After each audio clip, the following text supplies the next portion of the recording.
ٹھیک ہے، تو ایاز صاحب کہہ رہے ہیں کہ سارا ملبہ سیاستدانوں پر کیوں، لیکن بات ہمیشہ سیاستدان ہی کرتے ہیں جمہوریت کی، تو سیاستدانوں نے جمہوریت کی مضبوطی کے لیے اب تک کیا کردار ادا کیا؟ ایک تو بات اچھی ہوئی کہ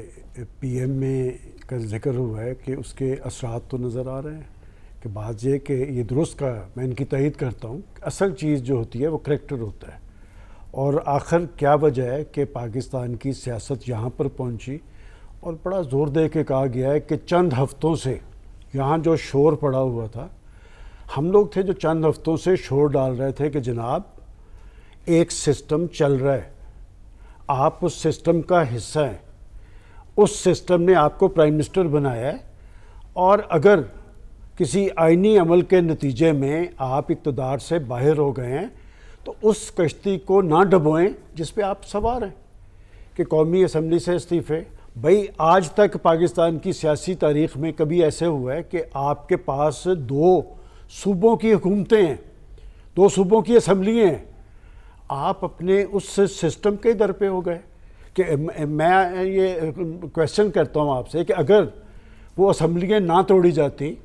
تو یہ معاملات ایسن انداز میں الیکشن تک پہنچ رہے تھے، چونکہ آئین پاکستان کے تحت الیکشن ہونا تھا۔ بات اس بات سے شروع ہوئی کہ جی 2 نہیں 1 الیکشن، اور وہ چاہتے تھے کہ نہیں 2 الیکشن، کہ جو میں چاہوں گا وہ ہوگا۔ دیکھیں اس طرح جمہوری معاشروں میں ہوتا نہیں ہے۔ جہاں تک آپ نے سیاستدانوں کی بات کی ہے تو سیاستدانوں کو ایک اخلاقی برتری ہوتی ہے طاقت کے مقابلے میں۔ دیکھیں ہم جب ڈکٹیٹرشپ کو چیلنج کرتے ہیں تو وہ وردی کی بنیاد پہ آتے ہیں، ان کا ایک اپنا اسکوپ ہوتا ہے۔ یہ جو سیاستدان ہے نا، یہ تو عوام کے نام پہ آتے ہیں۔ اور اخلاقی برتری کیا ہے؟ اخلاقی برتری یہ ہوتی ہے کہ آپ آئین اور قانون کی بالادستی کی بات کرتے ہیں،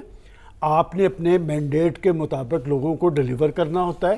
آپ نے اپنے سیاسی مخالفین کا احترام کرنا ہوتا ہے، آپ نے اپنے اقدامات کے ذریعے ملک کے اندر سیاسی اور اقتصادی استحکام لانا ہوتا ہے۔ آج جس صورتحال پہ ہم پہنچے ہیں اس کا ہم کسی اور کو ذمہ دار نہیں ٹھہرا سکتے سوائے سیاستدان کو، اس لیے کہ بھئی اعتماد آپ کے پاس ہے۔ اچھا پھر ہر حکومت آپ دیکھیں آتی کیسے ہے اور جاتی کیسے ہے۔ بات یہ کہ یہ میں ترکی کی مثال کیوں دیتا ہوں، یہ طیب اردوان کے خلاف انٹرنیشنل فورسز لگی ہوئی تھیں، وہ کھڑا رہا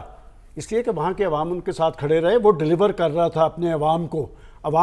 پتہ لگ گیا کہ اس کو نکالنا چاہ رہے ہیں تو وہ کھڑے ہو گئے اور اسے نہیں نکال پائے۔ میں چاہتا ہوں کہ پاکستان کے اندر ایک تبدیلی کی بات کی گئی تھی، آپ بتائیں اس تبدیلی نے پاکستان کو نقصان پہنچایا یا اس کا کوئی فائدہ ہوا ہے؟ لوگوں کی حالت زار بہتر ہوئی ہے یا خراب ہوئی ہے؟ ملک کی معیشت ڈوبی ہے یا کھڑی ہوئی ہے؟ بات یہ کہ اصل چیز ہوتی ہے سیاسی طرز عمل،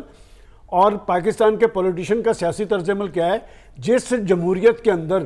سیاستدان بل بیٹھنے کے لیے بھی تیار نہ ہو، میں اسے سسٹم نہیں سمجھتا، اور جس جمہوری سسٹم میں ساری اشرافیہ کو اس کی مراحت مل رہی ہوں اور پاکستان کے 22 کروڑ عوام مسائل کی آگ میں جل رہے ہوں، کسی شخص کے اندر جواب دہی کا احساس نہ ہو، اس طرح کے سسٹم کے ساتھ یہی ہونا تھا جو ہو گیا۔